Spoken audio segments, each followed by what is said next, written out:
Okay, welcome everyone. This is a bit of a Zoom meeting with a difference tonight. Troy came up with the concept of revisiting a lot of the people that we've spoken to over the past 18 months or so, and put the call out, and the result is tonight. So a lot of preparation's gone into tonight, I think, Troy, on your behalf. So thank you very much for the work you've put into this, and in advance, thank you to all the participants for giving up their time tonight or today if you're over there in the UK. The beauty about the live Zoom meeting is that you get to ask questions. That's the beauty of watching it now rather than watching it in a couple of days' time when it pops up on the YouTube channel. So I'd really encourage as many questions as you can, shoot them through to Troy on the chat function. Hopefully you all know where the chat function is on your particular screen. Obviously, we're recording this for the YouTube channel and for people to be able to watch at a later date. So where possible, please keep your camera on. I understand some people with low bandwidth may have the camera off, but where possible, keep the camera on. It makes a much better viewing screen. And obviously, please keep yourself on mute. If you sort of drift off mute, I've got the mute button I can press to put you back on mute. So, but hopefully everyone remembers to stay on mute, which is good because it cuts down the background noise. That's it from me. Over to you, Troy, and let's get the show on the road. All right, thank you, Chris, for the introduction. The plan tonight was to be able to sit in our armchairs here at home and be able to go for a quick trip around the world, and I guess give us all a little bit of an appreciation for just how far the Zoom meetings have stretched. So our first point of call was going to be our first original Zoom interview that we did with Martin Halen. So I'm just going to click share screen now. Mart has dropped us these photographs of some birds. Martin, the HHW partnership over in Belgium recently won the best in show over there with this grey-green cock that you're looking at. They also took out a lot of other variety awards as well. This Texas clear-body grey-green here won the best rare in the show, and they also won the Enos. So these are all young birds that you're looking at here. So some fantastic looking birds. He obviously looks like he's had a fantastic season. He is on the road at the moment, as I said, driving. So his signal was a little bit patchy when we talked earlier. And if he wasn't able to make it now, he was going to apologise, ask me to do so on his behalf. But gives you a little bit of an appreciation for the birds that those guys have at the moment and how they're doing. So I obviously can't give a lot more than that because I obviously don't know it without having Martin here with us. But our second cab off the rank was going to be travelling over to the UK. Now, who would like to go first, Richard or Joe? Joe can go first. He'll be more prepared. All right. All right, Joe, do you want to bring yourself off mute? So obviously we spoke to the McGovern partnership some time ago. And Joe, how's your breeding season been over there? Well, it's Frank speaking. Joe's here with me. Oh, Frank, okay. How you going? Hear me all right? Yeah. Well, yeah, we started off really well. Early January, 100, 200 babies, and then it faded off a bit. Things weren't going so well. But I think we'd had a hectic breeding season through COVID. The year before, we won nearly 700. And I think maybe we've just gone over the top with the birds a little bit. So we decided to stop the breeding around April time. And we've just got to pair the birds up again. So we finished up with around 400. Okay, nice. So, and some very, very good birds. We wouldn't be, we think they would have done okay in the at the BS Club show, etc. But no BS Club show. So we move on to next year's and see what's happening next year with the shows. For us over here in Australia, how has the show season been impacted for you guys over there with COVID? Is there still a few shows on or none at all? There's been one or two, but for us, we decided because we work on a very large scale here. Our show team is 70, 80 birds strong when we get them out of the flight, so it didn't seem worth preparing a lot of birds to get ready when there's only going to be 1 or 2 shows scattered here and there, and the information about when the shows would be and if there was going to be a show came quite late for me. So we've decided it wasn't worth getting involved with the shows, and we've just basically, Joe and I have been doing some refurbishments to the bedrooms. We've made some alterations. We've added some extra fans to keep the airflow better than it ever was. We've altered a flight, etc. And we feel as though we're really ready to go, and we should have a great season from the adjustments that we've made. We maybe feel our airflow, and when the weather starts getting a bit warmer, perhaps wasn't adequate, and we decided to really make some big adjustments with the airflow through the main bedroom, which is absolutely wonderful now. So when will you guys kick off your breeding? Is it just kicking off now? Yeah, we have now got 48 pairs breeding at the moment, but most of them have only gone down in the last 2 to 3 weeks. Okay. And is that son of yours attempting to do some breeding as well? Did I see that on Facebook? Is he getting married or going to be a father? Or? Well, yes, his partner's due to have a baby on the 1st of October. So, of course, that's something we're looking forward to. We'll have to try and work adjustments a little bit, because Joe maybe not be able to give the same time to begin with the new baby coming along. But so me and Carol will have to manage for a little while on our own maybe, but we'll get through it. Don't worry about that. Yeah. Well, congratulations in advance. Thank you very much. Have you guys got anything you want to show us at all there in the bird room? Have you got any birds caught up at all, or anything that you want to pan the camera around and give us a quick look at? We'll just move the laptop over to where the birds are. We have obviously paired a lot of the birds up, and we don't want to be pulling them out of the breeding stage. So this is just a brief on some of our, these are some young birds from 2021, young cocks. Not in show condition, of course, but just a few with good feather and birds that we will use. The big 2 cocks are only about 6 months old at the moment, 5 to 6 months old. So they will be good birds later on as breeding birds and maybe even show birds. Young cobalt, is it? Yeah. Late bred last year. Not used yet for breeding. He's about probably 10 months old. 10 months old, bred sort of towards the end of November, December, somewhere around there. But we finished up with 700 last year, which is more than we normally breed. But with COVID being on, we just kept them going. There was no shows happening.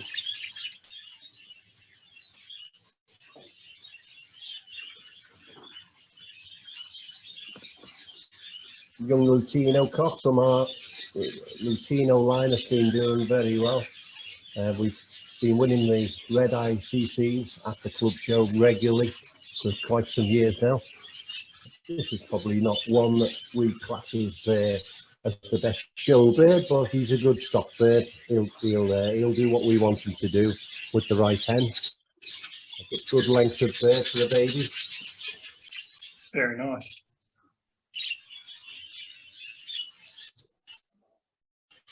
Cinnamon grey hen, slight black, good stock bird hen.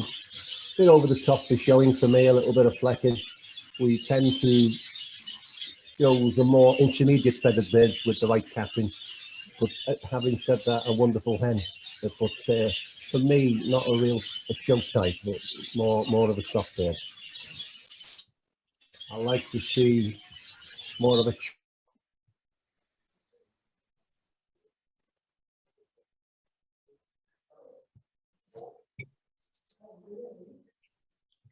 Did we lose Joe there? Cut out? Joe, are you still there? No? Well, apologies Yeah, while they're back. they're back. Yeah, we're back.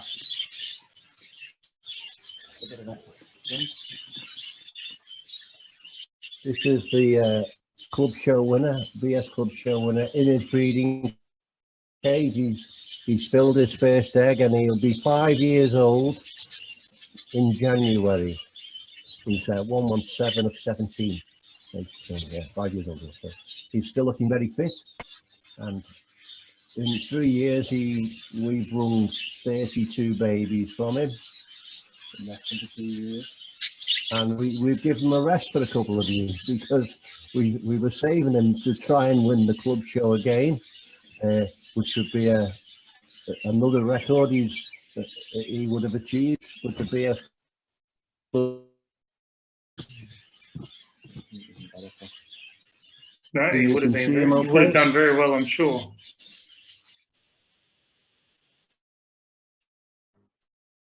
Now we have another grey next door, which we bred last year. It's a different feather again.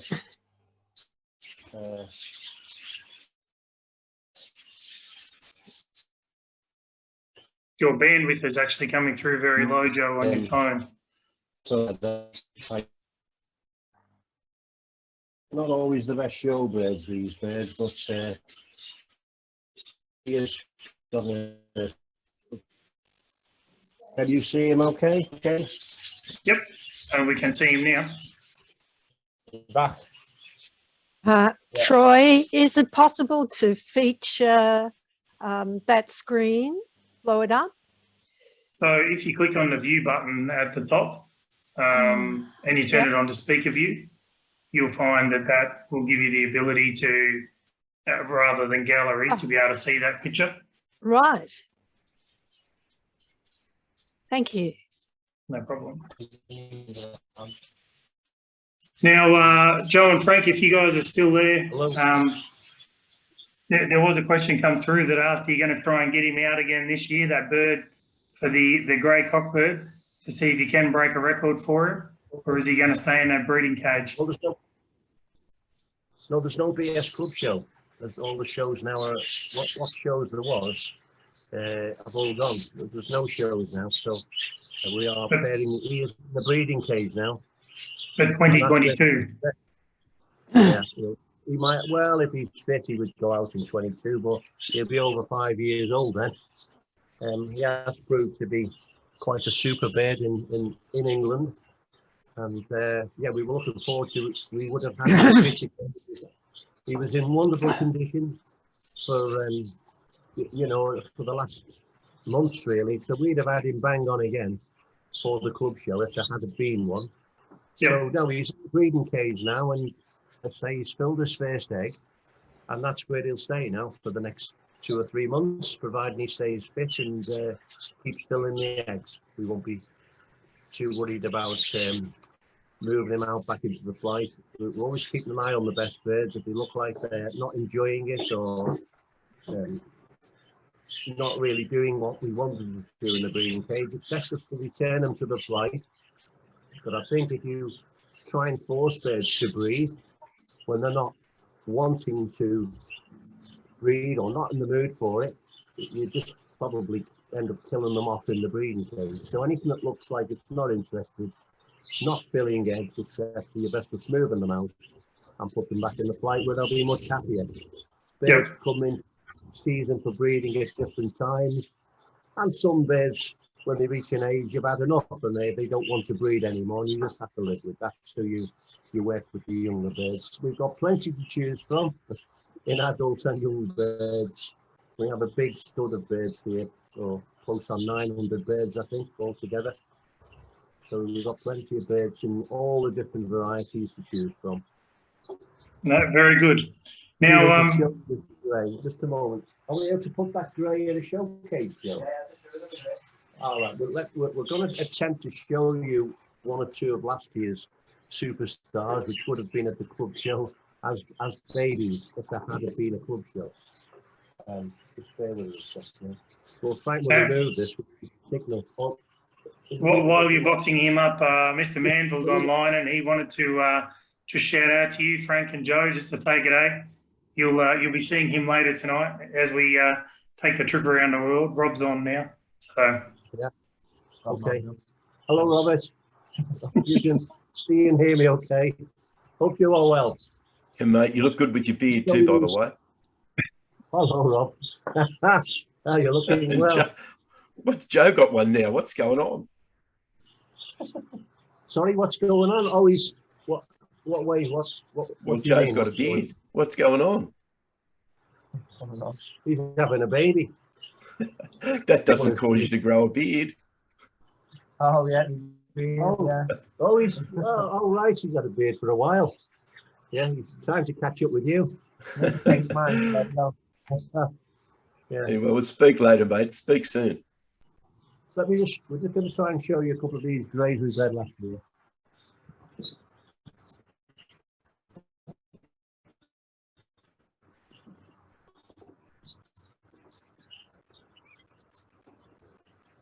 These are birds that more or less come straight in the flight, so they're not in show condition, but which when you get them ready for the show and swap them out, they can look totally different.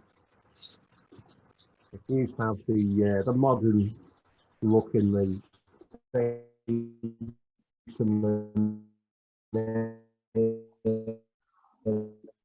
oh, we seem to be dropping your bandwidth again, Joe. what we call the modern show bird.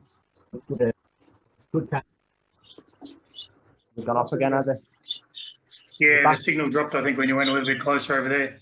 You might have to bring the show cage to the computer rather than the computer to the show cage. Okay. Can you see the bird? Yep, beautiful. We can see him. Yeah, well, he was a young grey from last year, which everyone who saw him said he would have been a favourite for the Young Bird Award for the club show in England, but okay, no show last year. But he did breed. We bred 3 and 4 dark factor birds from this crop. We had him with a cobalt hen, a mauve hen, so we've got some nice some cobalts from him. And this time we chose to pair him to a grey green.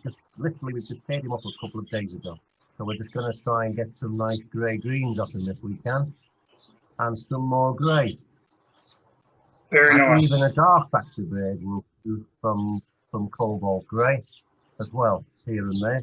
So yeah, Yep. we just like to spread these super birds across the different varieties and colours where we can. No, If that's okay for you, I mean, we can show you. Yep. No, that's definitely good. Thank you very, very much for your time. We probably should jump on to Richard, who's patiently waiting in the wings there, and say good day to him. So thank you both, gentlemen. Thank you for your time. It was great to catch up with you. Thank you. Bye for now. Bye-bye. Richard, do you want to bring yourself off mute? Is that okay now? Yep, perfect. How are you doing? Well, yeah, I'm good. Thank you very much for the invitation. I think this is a fantastic concept. So congratulations yet again on sort of breaking new ground as a club. Fair play to you. We're really good. We're busy. We've got quite a few business projects that have been ongoing, and then sort of new projects launched over the last 18 months. So whilst it's been a pandemic and people have had sort of time to enjoy the birds more and things, we seem to have gone the other way and have less time really. But overall, breeding-wise, quite a disappointing start. Fertility in the cockbirds, the first round was virtually non-existent. That was a bit of a shock to the system. But it gradually got better as the season went on. Actually, from sort of springtime onwards, we were rocking again. Really, we, in anticipation of knowing how busy we were going to be, we didn't pair up birds in Aviary 2, which you've seen on my video tour previously. So we only paired 48 pairs up at mum and dad's place, and just left the other place as a sort of a holding area for the rest of the birds. So. The other theory with that was we just wanted to concentrate on 1 or 2 features, try and sort of bottom out the mask, which has been an issue of ours for a few years now, really concentrate on that. reduce the flecking a bit. So yeah, we just thought 48 pairs would give us a good chance to do that. Overall, very, very happy with the quality. We just like more of them, really, that would have been. So we probably ended up with, I think, just under 400 rung, which for us is not great, really, but taking into account everything that has been going on, we're quite happy with that. So we're at the stage now in the aviary. I don't know if you want to switch so you're not looking at my ugly mug. I can turn my camera on, maybe, can I? Yeah.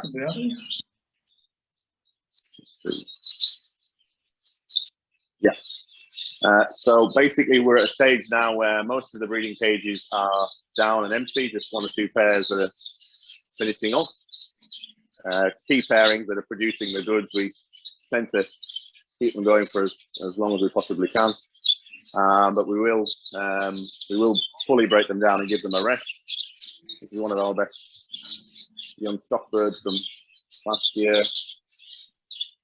Really producing super babies, so we're just trying to make the most of him. And then, flight organisation wise, in the third flight here, these are the birds that have been paired up. What we do is we let them have a rest in here, regain a bit of strength and fitness, and then we move them down into the aviary down there. So they go on a little bit of a holiday. We tend to find that works extremely well. The birds get a whole different bounce of fitness compared to what they would have if they were just in the main aviary all the time. It seems to de-stress them. So let them go through a little bit of a molt here, especially the hens, and then move them down into the second aviary. This flight here are sort of late bred birds from last year that didn't actually make it anywhere near the breeding cage. So some of these will be prime candidates for being paired up when we decide to go again. 1 or 2 special ones in there, grey-green, grey at the back. Quite a nice one. Some of the dark factors quite special. And there's a new feature to introduce to the budgie world, which is my father's invention, which is a budgie shower, which I will now demonstrate. So it's linked to the main water here. But Dad likes the concept of the birds having the time to bathe. What he doesn't like is them sort of mingling all the muck together, basically, and bathing in the same pot. So he's invented a budgie shower. That's like a fine mist that comes out through there. And before he puts it on in the morning, he wipes out the bowl and makes sure it's squeaky clean. And the birds get about sort of 4 or 5 hours of bathing time. So it's just linked to the mains water through a pipe system there and distributed around the aviary. It's kind of a hybrid model of the mister systems that we've seen in Belgium and places like that over the years. So that's a new experiment. This is the round 1, like I say, which was quite disappointing numbers wise. Quality wise, there is quite a special bird in here. Just try and get him on the sky blue that you're looking at straight ahead there. I don't know how good the picture is, that quality, but that's one we're very, very happy with and very excited about. Got a lovely shape and frame to him. A lot of the modern features that we're all looking for now, and certainly the mask feature that we're looking to try and sort of expand in our birds generally, really. So that could be quite an exciting bird to get out on the bench next year. Richard, what do you put the slow start down to? I have no idea. Like, we've wrapped our brains. We haven't changed anything. You know, the diet as formidable as it's ever been. It's just kind of sort of caught us in the hop. We spoke to the vet, and the vet says there's very little you can do in terms of, you know, the feeding that you're doing that would impact on the fertility. Maybe we just, I don't know, caught them too early or didn't give them enough time to get into full fitness, but they were certainly fit and bouncing. I think a lot of it is just timing, really. So we've decided this year we're not going to have any set dates about pairing up. We're just going to rest them, and when they start shouting and screaming, they'll get paired up. Whether that's November, December, January, February, March. We don't want another disappointing season like that. So on this side down here, so basically all the young birds, as you know from my presentation I did with you guys early this year go through the same cycle. So we have the baby cage. So when the birds are first taken off their parents, just go into a baby cage like that. Quite an exciting young violet in there. It's going to be quite a budgie for a dart factor. We then move them into a mini flight like this. Very nice grey greens taking shape in there.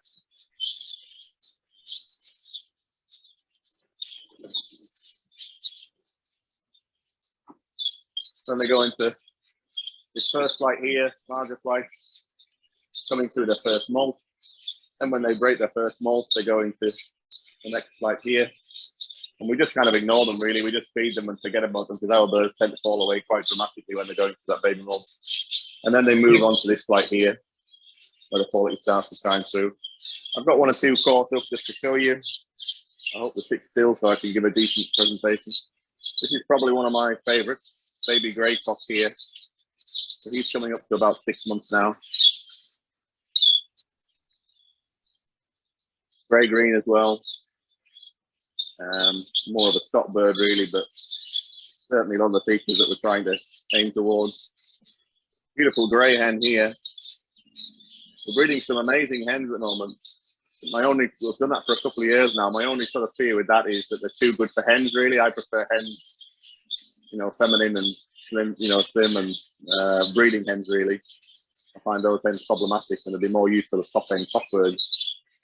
That's the Texas clear body hen from a not very well known stud of McGovern's. You won't have heard of those guys before, Joe and Frank. That's the clear body that's down from their line. It's very, very nice, start factor. This is probably one of our best stock birds that's been bred, baby-wise. He's not going to sit still to show you, but a cobalt. He's got some pretty tremendous head quality. He's quite an exciting bird. Dates back from one of our more mature lines, shall we say. It's thrown a good one out. Some quite nice cinnamons have popped out this year, just long, nice shape to them. Not the most exciting birds, but very useful breeding birds. There's a super grey green there, but he's not going to show you anything today. That's the one downside to not having visitors, not having shows. The birds are just, we're not catching up the birds to show people. They're kind of, they're a bit sort of feral really. It's like we've never seen a showcase before, so which is quite disappointing. One or two nice ones in here. They're pretty sky blue there, got a lot of potential. It's probably about 5 months. Grey hen here. She'll never sit on the perch, so I'll just catch her out. Very nice. So she's a big lady. And there's one or two in there. Pretty powerful dominant pieds.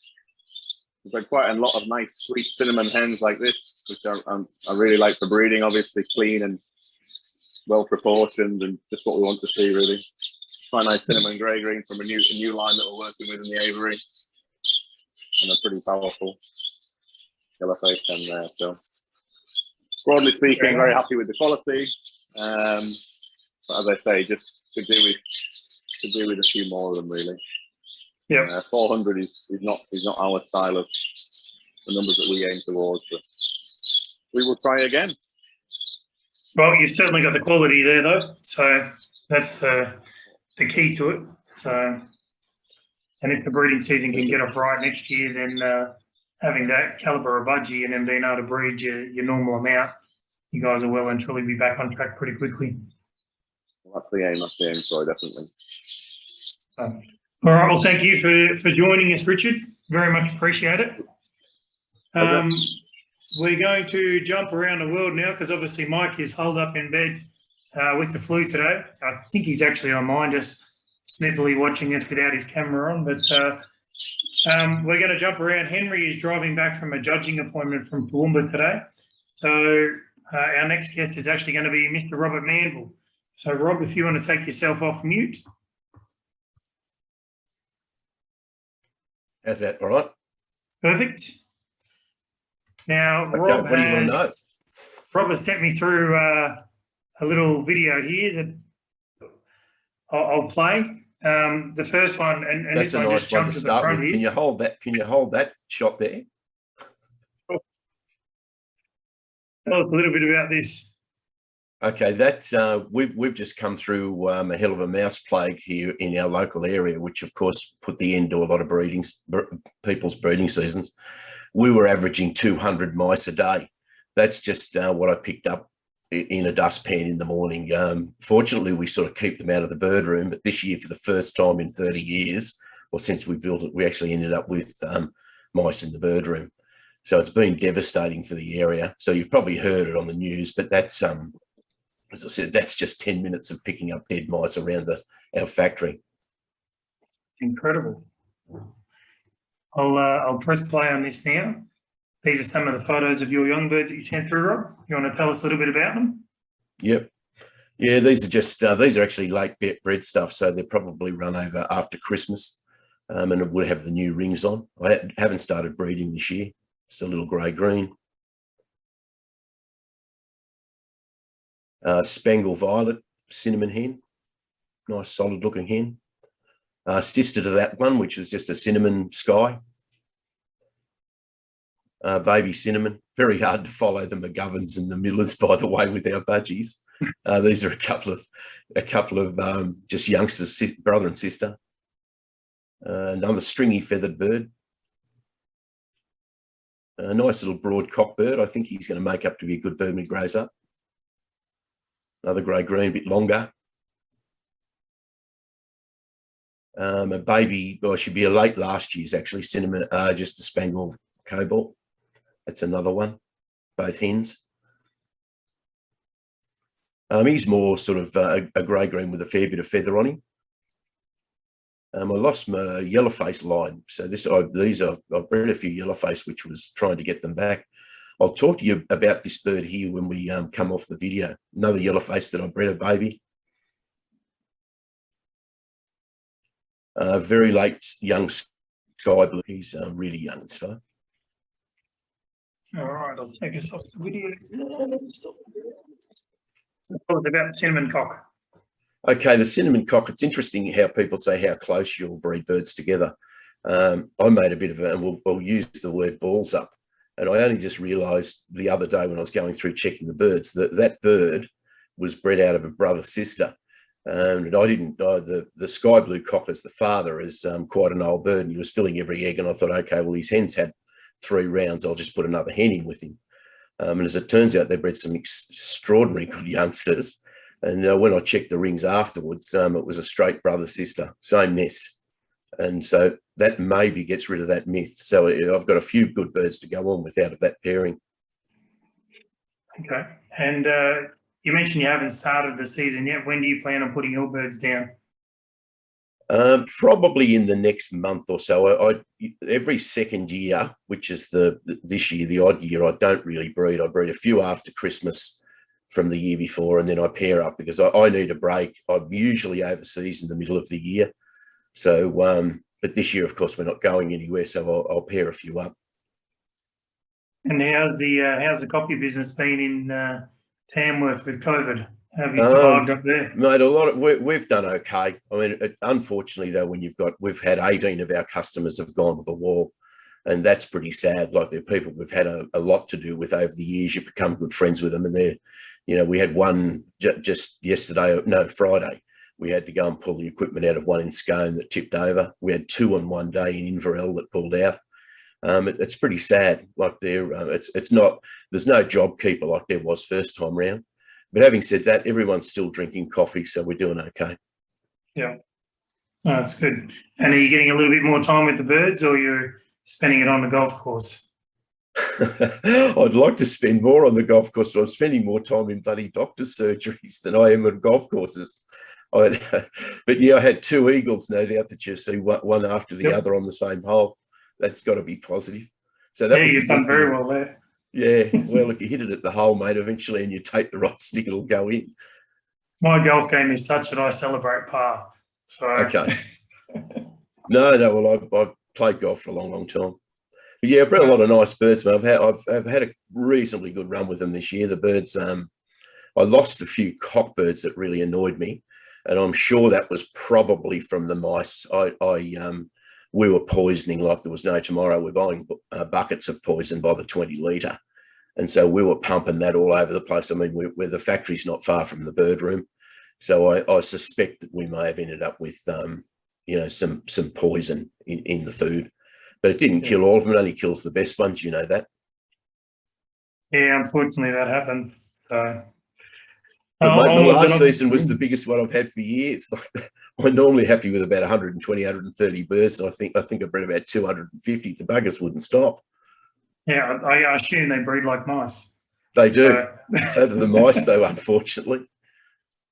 So, yeah, unfortunately, they're there now too. So, the joys. Well, they're just about gone now. Well, fingers crossed they're gone for you and you can get them down soon and recover from the surgeries and get back into it and get onwards and upwards. All right, mate. Well, thank you. All good. Thanks, Rob. All right, we best. might jump down to Newcastle. I don't know if Craig is on yet, so we might jump to Gary Gazzard. Gary, are you able to pull yourself off mute there? I've just pulled that off, mate. You are off. How you going? Yeah, all good. How are you? Good. Not too bad, thank you. I'm just going to fire up a video of some young birds that you've sent me. I would probably let them go after watching the McGoverns and Richard Miller's birds. Be kind. You bred some nice budgies too this year, mate. Had a few nice dark factors coming through this year, which is pleasing. Have you had the problems Rob's had with the mice down there in Newcastle? No, fortunately, we didn't have that issue down here. It's another dark. A little bit about some of these budgies. This young hen here is bred off from the big violet sky cock from last year. She's a solid thumping hen. She's grown. She's still in the weaning cage. It's a nice violet sky dummy pied. She's got a nice shoulder, that hen. She's just starting to molt through now, so she's still in the holding cages. Well, most of these birds are still in the holding cages, haven't been in the aviaries yet. This is, you can notice, this is where I feed the babies in the morning, so they're all sitting around on that bench. So I just leave them there as I feed all the ones in a holding cage. And this is, I find, is probably the best time to take photos of birds when they're this young.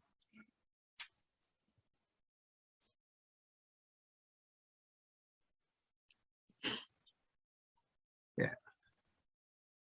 This is one I've just got out of the nest the last week. That's very young, but it's starting to show a bit more lateral furring now as it gets older. So I'm quite happy about this one. That's a brother to the sky hen. It's a violet sky cock. He's in the aviaries, showing a bit of starting to molt through now. This is a family of dark greens that have come out of a light green hen and a dark green cock. So I've got, you wouldn't believe there was 5 chicks in the nest and they're all dark greens. She's got 4 babies in the second round, which is pleasing. I hope they're half as good as what these lots were. Some of them are going to have a little bit of flicking, unfortunately. That's the family of 5 out of the nest. So they're all pretty reasonable dark greens. All very consistent. 202, you're obviously putting a few rings on there, Gazzy. 245 I've rung up to date, which is pretty good this time of year. I just, knowing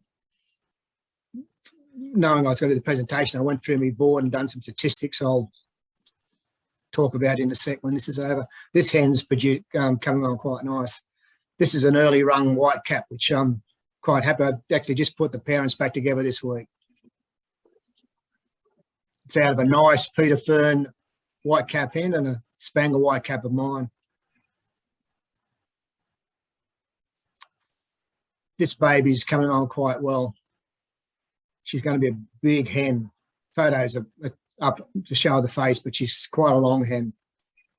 And she goes back to the violet skies for her father. Yeah. Very nice. So it's been pleasing. The numbers have been reasonable. I sent Troy through and asked him his opinion of what the records were. So, and he thinks they're quite reasonable. I had not enough data to compare them to, but just a bit of a background to it.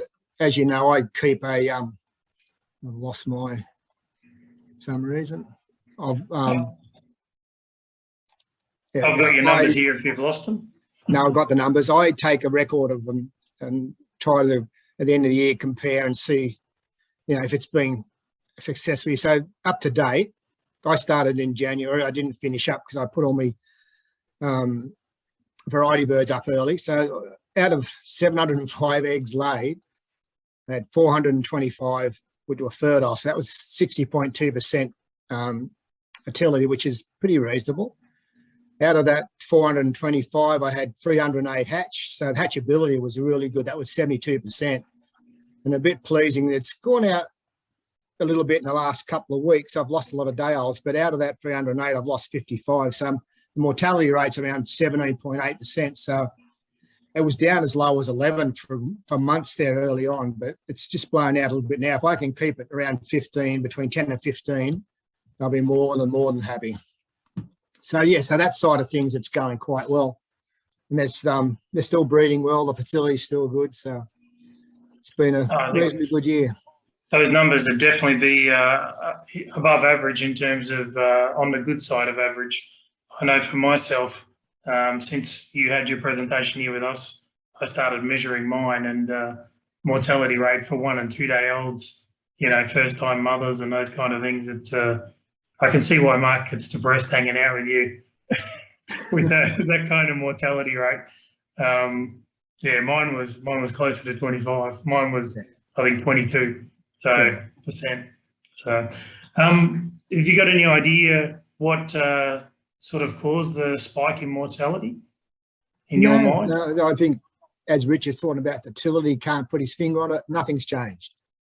Yeah. So, you know, it's chicks that have died, and she's fed the second chick and left the first one's died and things like that. Just inconsistency for hens growing. They're not maiden hens because they've probably had a round or, yeah, so I can't put a finger on it. Okay. And you're happy with the quality, Gazzy? Yeah, reasonably happy. Yep. I'd be happy if I was looking at some birds out of McGovern and the Miller flights. Yeah, for our standard, I think they're going to be reasonable. Yeah. Yep. Nice. And how's COVID impacted your breeding season? Getting a bit more time with the birds at home? Oh, plenty more time. It's impacted me more than the birds because it's driving me nuts not being able to get out. But yeah, but other than that, it's been pretty good. The birds are getting more time now than they've ever had. So yeah. Okay. No, good. All right. Have you got anything else you want to share with us? Only I'm a canary breeder now. We all have our vices. Yeah. That's to take my mind off the budgies. When I'm getting frustrated with the budgies, I just turn around the corner and have a look at my canaries. I've got three pairs of canaries breeding. And how are they doing for you? Yeah, not too bad. Yeah, not too bad. Bloody, singing every morning? They're so much harder to ring, I'll tell you. Oh, really? The feet of the rings are only half the size of budgie rings. And we see between when we've interviewed you and now you've worked out how to log in and post on Facebook. Yeah, become one of the most active. You're killing it. You are, yep. I've got a lot of years to make up for, see? Oh, very nice. All right. Well, thank you for your time tonight, guys. My pleasure. Appreciate it. Thank you. Thank you very much. Now, Alan and Chris obviously can't join us because of lockdown there. Chris was going to be able to go over to Alan's and set him up, so obviously we can't do that. So we're going to jump down to Victoria. Our first cab off the rank down there is, I believe it is Hedra. Have we got Hedra online? Hi everyone. Hedra, how are you, mate? Good. I was here just a month ago, so yeah. Yeah, I was about to say, it seems like it was only yesterday. Yeah. So if I ask you the question, have you achieved what you wanted to achieve in the breeding season, I think you'd laugh at me and walk away because you haven't even had time for the eggs to hatch yet. So yeah, that's true. How's things going for you over there? Yeah, look, still very, very quiet here for me. Bit of changes, so been very busy at work, and had a lot of older cock birds retiring this year. So the kind of birds that used to fill every eggs and breed a lot of quality. I've bred so many chicks out of these birds, now 2017 to couple 2016. So I just said, a couple of them would probably still fill eggs if I pair them up, but it's just time to try the younger cocks, because some of the younger cocks are just getting towards 2 years of age and hasn't been tried yet. So just retiring the old guards this year and getting the new boys in. And so working with a lot of maiden cocks. Cockbird fertility has been, yes, it's still some of these cockbirds take a while, take few trials until they start filling eggs. But I find once they start filling eggs, they don't look back really, but it's just to get them started is a bit challenging sometimes. So I'm having a lot of that this year. So yeah, it's quite here. Also, I've noticed which can happen in a small start. The birds are getting too close than what I would like them to be. So just looking at the pedigrees, there's few cockbirds that appear quite common in almost all of the birds now. So, and yeah, that can happen very quickly if you're not paying close attention. So this year I'm trying to infuse some of these lost lines that I had on the side and hasn't been using a lot. So I'm trying to infuse this blood into some of these mainstream lines, and hopefully it pays back next year in fertility and vigor and all that. So yeah, working on these things and with the times that I have, because I've had probably the busiest year in business this year. So yeah, but overall still good fun. Yep. No, that's good. And the birds are down breeding now?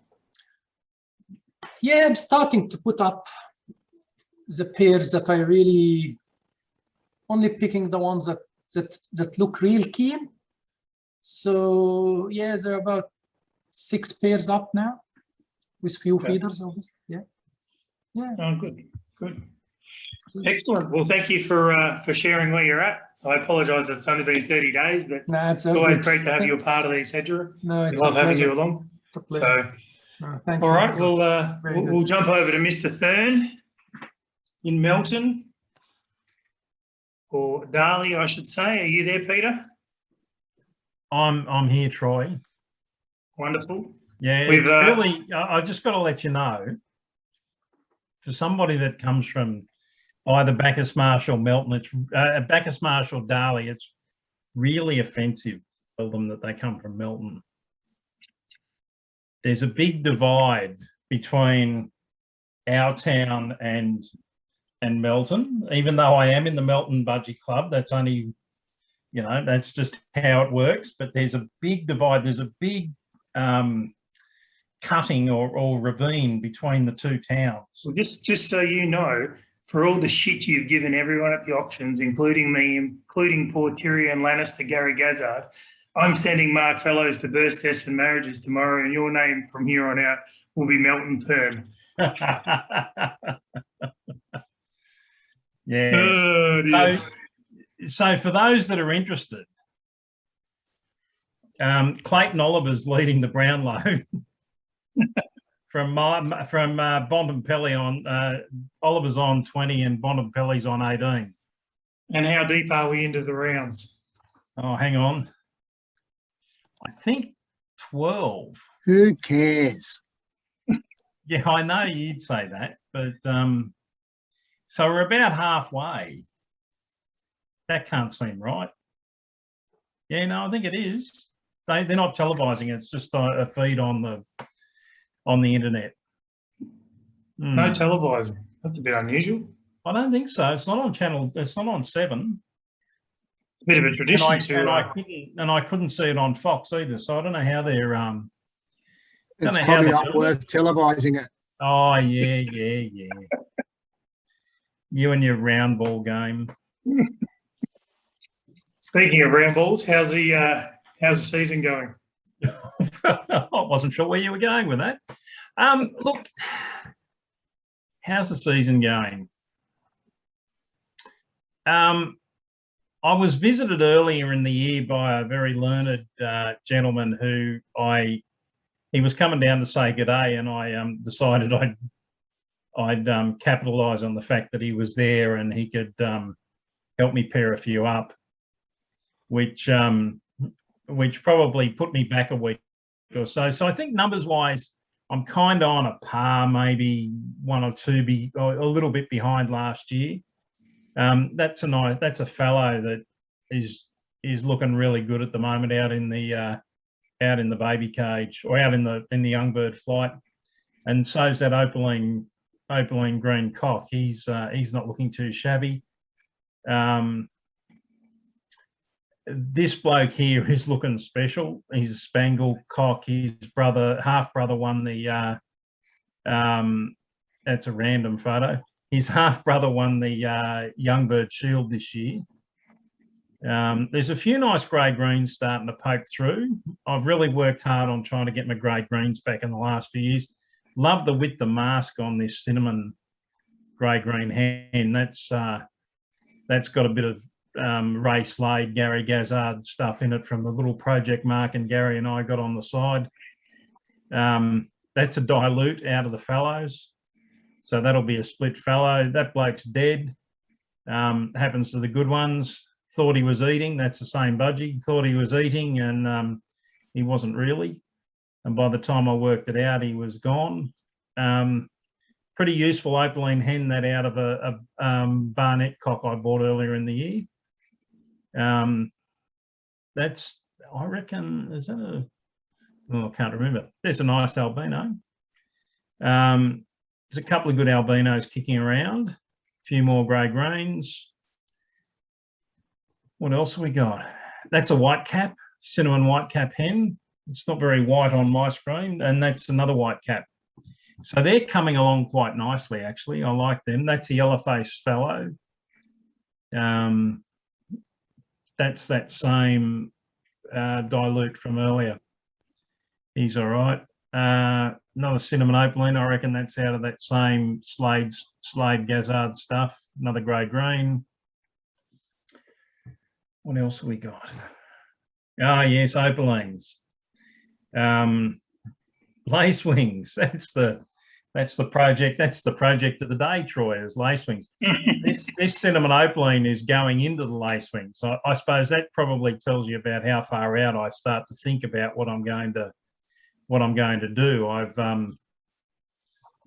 that cinnamon opaline baby is quite a large cinnamon opaline cock, and I looked at him and I just thought to myself, yeah, you're going to breed split lacewings right from before he's even molted out or anything.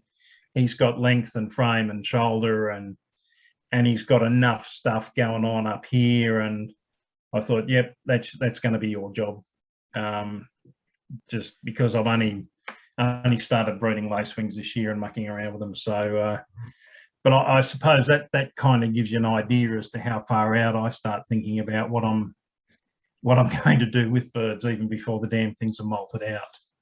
Now that obviously I'm not fixed on those plans. That changes, but you know, there'll be everything he'll have to fall apart for me to change my mind on that. Yep.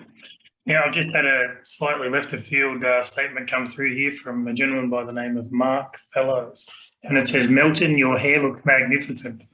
Mate, there's a new barber in town, and I've been getting some advice from Jamie Wright. Getting some style advice from Jamie Wright on what to do with my hair. If I didn't have this shit in my hair at the moment, it would be all over the place. I'd almost have an afro. So yeah, no, it's start a new job, get a new haircut, Troy. That's the deal. Nice. So I'm trying to get into the same realm as you and Jamie. I know, you know, I can maybe do it with the hair, the body shape thing. I'm probably a little bit behind you too, but you know, it's worth a go, you know. You're working on it, Pete. You're working on it. Well, I can do things with my hair that you can't, Gaz. So, you know. I was talking about the body. And tell us, Ernie, how are you enjoying not having 64 options to commentate for the year? I miss it, but I don't. I'm loving having my weekends. I got to be honest. I mean, I know lockdown's a bitch, but you know, Budgie sucks up a fair bit of my spare time. You know, and I'm not talking about the spare Budgie time, my spare other time, and you know, between council and auctions and shows and judging and all that sort of stuff, it does suck up a significant amount of time. So I can't, I'd be lying if I said I haven't enjoyed the break. Yeah, it's as simple as that.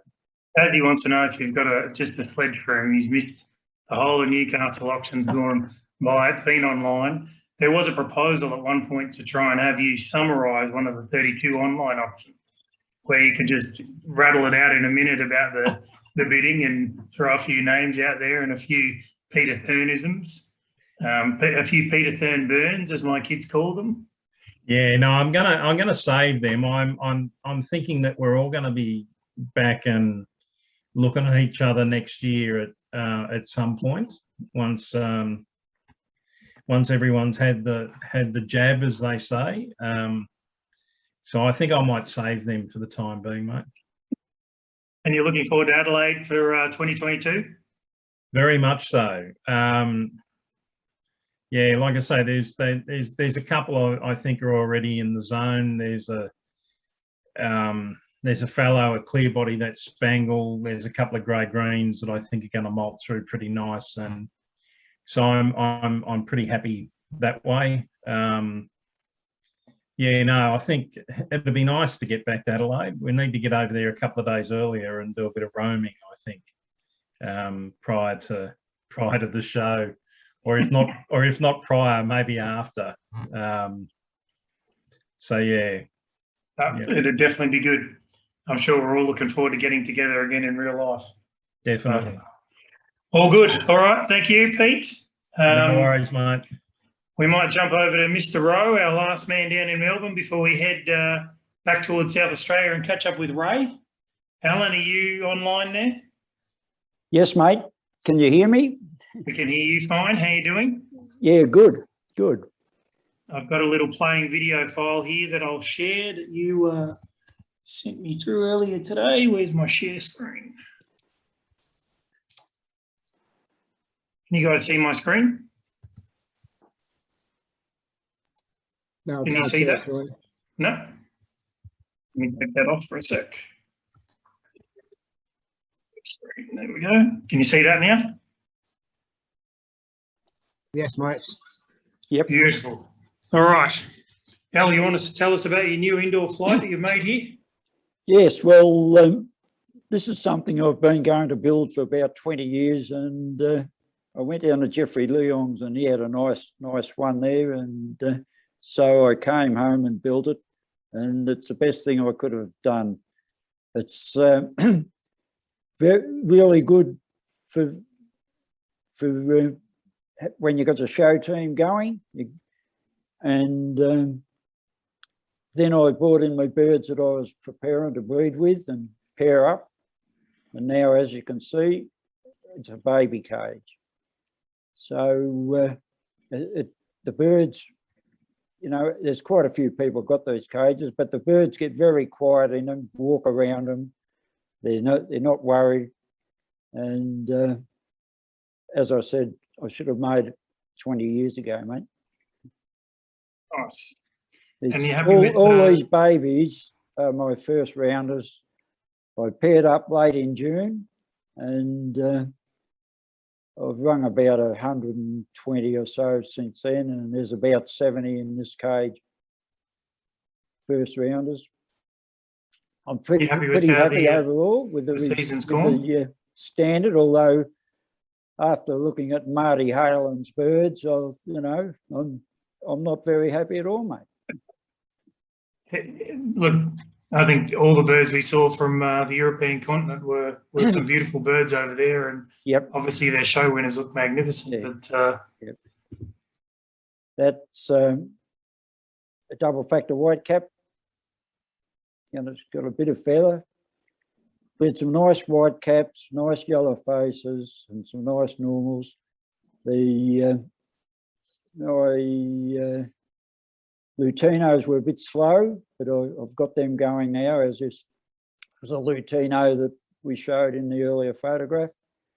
And my recessives are a bit very slow at the moment, but late last year I paired up to get some first cross splits, and they're ready to come into the breeding cage now, and I'm hoping, or I'm pretty sure I'll get them going before long. So overall, I'm reasonably happy with my lot of babies, mate. okay, nice. And how are you going through the lockdown over there in Melbourne? Oh, it's not much different to being a retired old fellow, mate. The only thing is, you miss the shows and the comradeship going to the shows and the auctions. And Well, they say that the hardest part about a 7-day lockdown in Melbourne is the first 4 weeks. So seems to last a while now. Yeah, all right. I won't tell you what my wife thinks of Dan. Peter wants to ask you a question about the white caps. Hey there, Al. There you go, mate. Good, buddy. Hey, I just a couple of days ago, I put together 2 white caps, and I haven't done that since I had them, I don't know, probably 2016, 17, whenever they first come around. You've got some double factors. Do you find there's a drop off in the quality of the double factor white caps compared to the single factors? No, I think it could be nearly the opposite, mate. From what I've only paired white cap to white cap because I didn't have the quality normals to put them to. You've just got to work with what you've got. And so that's why I did it. I'm not trying to be double factors. And so, no, it doesn't hold them back at all. The white cap strain is a pretty strong mutation, and they're not doing our birds any harm at all. Yeah, no, I'd kind of agree with that. I mean, I've bred some awfully good normals and cinnamons out of my white caps. Yep. But I've been reluctant to breed white cap to white cap, and I was in kind of the same position as you. I'm kind of at the tail end of the season. I've got a spare box. I look out in the flight, there's birds there, and I think maybe throw those 2 white caps together, Yeah. Yeah, well, look, you don't get a really big percentage of double factors. So it's not such a bad thing. Yeah. Thanks, buddy. All good. All right. Alan, have you got anything else to share with us before we jump over to Ray? No, not really. I think they're starting to work on a new standard, the boys from the AMBC, and when you see those birds of Marty's and the boys in England, it's long overdue, really. Those birds have just gone past the standard, haven't they? I'd say. Around the top end, anyway. Yep. No, definitely. All right. Well, thank you, Al. It's always great to catch up with you. No worries, mate. We'll pass over to Mr. Slade. Ray, do you want to bring yourself off mute? There we go. Now, I'm going to see if I can be tricky here and play that video you just sent me. Yeah, I was a bit late. I was working all day yesterday, and I've been doing a lot of hours at work, so I haven't had a lot of time. All good. All good. All right. I'll bring this up. And I'll just press pause. Share screen. Okay. Can we see that? Yeah, this is a young grey green. He's a 21 bred. bred him earlier in the year. What I tried to achieve this year was to get some more length and size in the birds, and I think this guy's got a bit of that, and still kept the top end that I had. Pretty pleased with most of the early birds I've got. A fair bit of depth in the breeding of them now. So hopefully they kick on a little bit. I think there was also a video of a grey you sent me here. Yep, he got a bit of style about him, this bird. He's actually the brother of the grey green, and yeah, his father was the United Diploma winner. He's quite a stylish bird. That he's about 8 or 9 months old now. Both of them are. Very nice. So they're early bred. I bred in the summer because it gets quite cold here, and then I put some pairs down that I thought I would get some really good chicks from for the UBC Shield here in Victoria, but that didn't go ahead.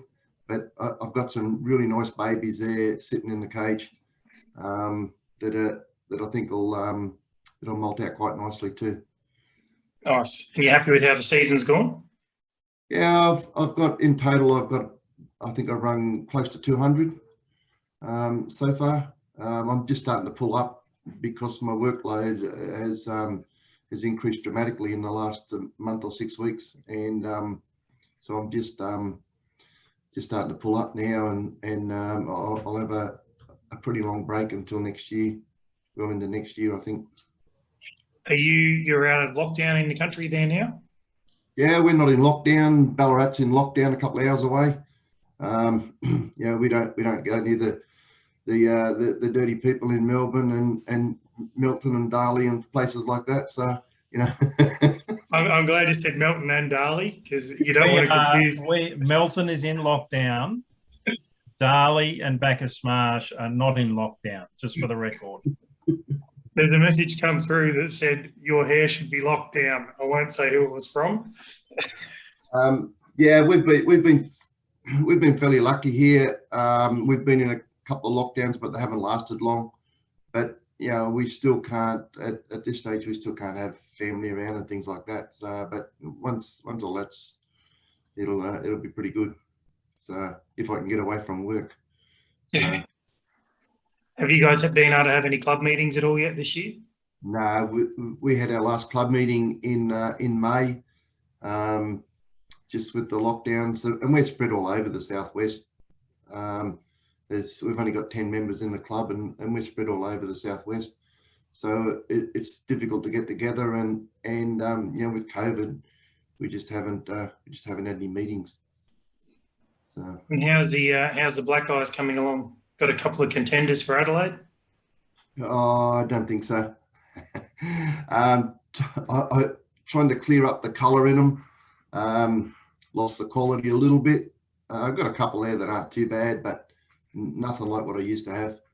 But still working on them. I've let them slip a little bit as well to concentrate on the lacewings. Get the lacewings up. I got a lacewing there that I bred earlier in the year that I think will have a very good show next year. He's a very good quality bird. Nice. And are we likely to see you in Adelaide for the Nationals? You planning on making a trip over? Yes, certainly. Excellent. No, I think it'll be great for everyone in the hobby to be able to get back together again in real life. I think it'll be an excellent little adventure if we can pull it all off. So, yeah, it'll be great. It'll be great. We haven't had many shows in the last 2 years, so it'll be good to get the social side of it all going again. Well, fingers crossed that everything happens the way that it's supposed to, so that we can get out of these lockdowns and out of these constraints, and you know, be able to stand up and consume alcohol and do whatever we need to do. Have your mate Dave Taylor in his purple budgie smuggler's vest dancing around at Penrith. Can't do that under the current COVID quarantine rules, but hopefully by May he'll be back in fine form. Hopefully he's been rehearsing for his Dancing with the Stars on the Friday night again. So fingers crossed. All I can say is look out, Thurney. He's copping a bit tonight, isn't he? After Brisbane with Coles. I can see his face. He's on mute, and I can tell by the miming that he's just shaking his head and brushing his hair a little bit. Looking forward to it. I think it'll be great if Adelaide goes ahead, and the hobby really needs it. Really needs it. Yep. Looking forward to it. All right. Thank you, Ray. I reckon that is our little trip around the world done. So we've gone obviously from Australia over to Belgium to the UK, down through Queensland. We obviously haven't had Craig come on yet. Craig was tied up on another Zoom meeting. He did ask me to make comment that he found that his breeding season is going a lot better when he waits for spring.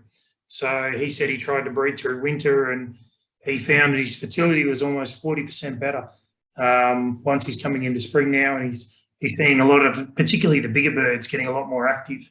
So he asked me to pass that on. He just sent it to me through text, but he hasn't been able to shake loose out of his other Zoom meeting. So I would like to thank everyone for joining in tonight, our members from all over the world, the participants who've done our Zooms before, and I'll hand back to Chris to close the event out. Thanks, Troy. Just thinking, is it worth, when we've finished now, just leaving it open for if anyone wants to have a bit of a chat for a few minutes before we kill off the meeting as such? Absolutely. All right, so that's all we've got tonight. Troy, once again, thanks for your efforts, because that took a fair bit of coordination and organising and stuff through over the last couple of weeks to pull it all off. So well done, and thank you very much on behalf of all of us. So that's it, folks. Thanks for joining in once again. And as I said to Troy, we'll just leave the Zoom on. If anyone wants to have a quick chat with each other, it's a bit of an opportunity to have a bit of a social chat and natter and whatever for the next few minutes before we close off and either watch the rest of the Brownlow medal or go to bed or do whatever we normally do on a Sunday night. Thank you all very much, and we'll see you all again in a month or so's time. Thank you.